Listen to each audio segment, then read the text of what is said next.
Hey everybody, welcome back to another edition of Rapid Recap on the Inside Nebraska YouTube channel. He's Greg Smith. I'm Zack Carpenter, coming to you from Memorial Stadium, where the Huskers wrapped up their 11th practice of fall camp, and defensive coordinator Tony White, linebacker coach Rob Dvoracek, and then the three Bs, killer Bs, whatever you want to call them, triple Bs of Chief Borders, John Bullock, and Jimari Butler, all linebackers, were available to the media afterward. Greg, I'll just let you kind of kick it off here with Tony White. I mean, he was up there for quite a while talking. What was one thing that stood out above anything else? Yeah, I think the big thing for me was all of the talk about creativity and confusion with the defense. We've heard some talk from the offensive line. I think this started with, I think it was Ben Scott saying that this defense will be kind of the most complex that they see this year based on that 3-3-5 stack that Tony White runs and how much confusion they can create at the line of scrimmage particularly.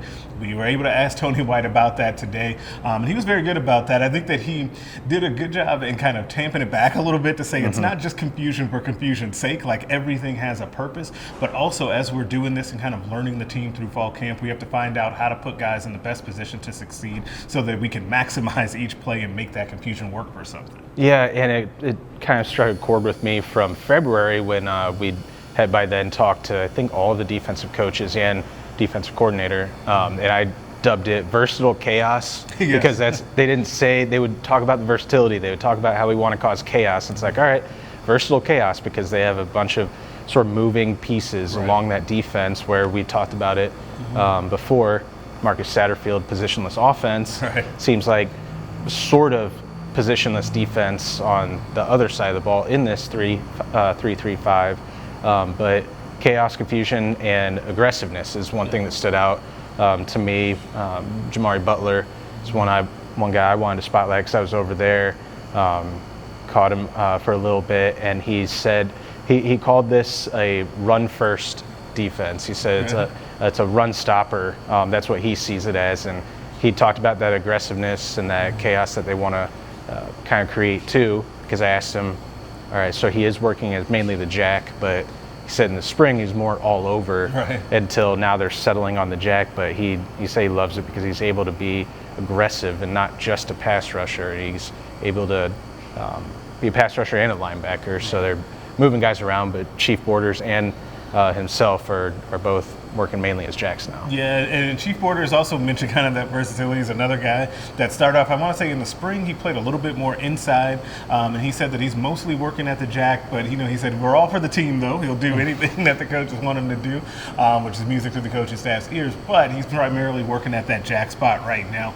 But he talked about the versatility, buzzword of the day, of that particular position, right? And how you kind of get to do a little bit of everything. You kind of drop off in coverage, you can disguise, be part of the disguising in coverage, you can rush from either side of the field. He was really excited about that. It feels like every time we talk to a guy that's working at that jack spot, they're like light up about that. And I know the same thing happens with recruits, talking with Willis McGahee the fourth. Like he did the exact same thing, talking about the potential of playing in that jack role in the future. And I think as we've kind of talked about from the beginning, that's going to be a spot that's like not only a spotlight of the defense, it's going to be something that they can recruit to that's going to be really good as well. Yeah, it's a glamorous position, which you wouldn't necessarily think of when you're thinking about linebackers. Necessarily think running backs, cornerbacks. I mean, defensive end, but jack linebacker is sort of emerging as one of those sort of glamour positions. And Rob Dvoracek had talked about that before, especially in the spring. Like, it's a fun position to play, and it's a fun position. I don't know if he said it's a fun position to recruit, but I mean, it probably is. It wouldn't be surprising if that was like one of the ones that the coaches get more excited about to detail to their recruits about, hey, this is what we see for you because of how much havoc it can create. And again, on Chief Borders, that's right. In the spring, we were like 6, 7, 8 practices deep when MJ Sherman spoke for the first time, and he talked about who was all lining up or who was all repping at jack, and it was him, Jimari Butler, Grant Buda, Maverick Noonan, and Corver Dema, but Chief Borders' name was not mentioned. So that's why today I brought up Chief Borders with Jimari Butler, asking him, and he said he confirmed, Chief was not repping at jack in the spring. Now he is, and he said, I think Chief's a full-time jack now. So that's sort of when Chief Borders first arrived. from Florida, and then his first press conference, I think it was in January. Yeah, he was one of the early guys that talked. Him and Fedoni that day that they both talked about winter conditioning, those teams they put together. That was sort of the what I think a lot of us envision. I think it's something that he sort of envisioned for himself. He was always, I'll do whatever is asked of me or what they need.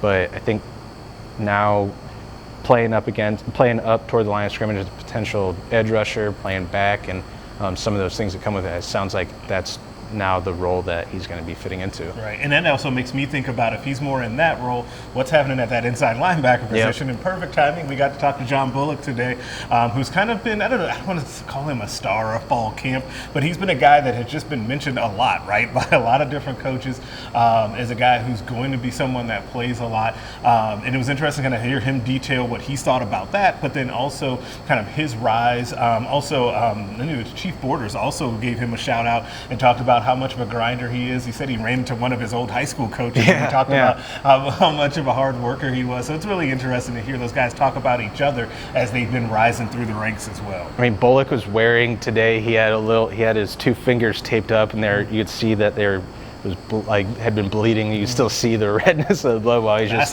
going up there. That's what I'm saying. That's what I wanted to mention is now, I mean, Bullock, he's going to his 5th year, correct? Yeah. As a former walk-on. I think it's either 5th or 6th year out of Omaha, and I mean I don't know for sure, but I can pretty certainly say that he probably didn't have any media interviews throughout his career until the spring when he started emerging, and then he was up there a second time. He's been on Husker Radio Network, so it's he's been sort of sprung into the spotlight, and he looks like a guy. I say this all the time, like he's definitely more comfortable up there now than he was, but he just seems like a guy who's just like, man, I just want to like play with anonymity. Like I would be perfectly fine if I just went out there. I don't have to wear a number or have a name on the back of my jersey. Let me just go hit people. And I feel like him and Dvoracek are kind of a good match. I don't want to say made for each other and be overly dramatic about it, but I think they're a good match because they both seem just to be sort of no nonsense, like off the field especially, and like tunnel vision in a good way, like to be able to focus up on the job at hand.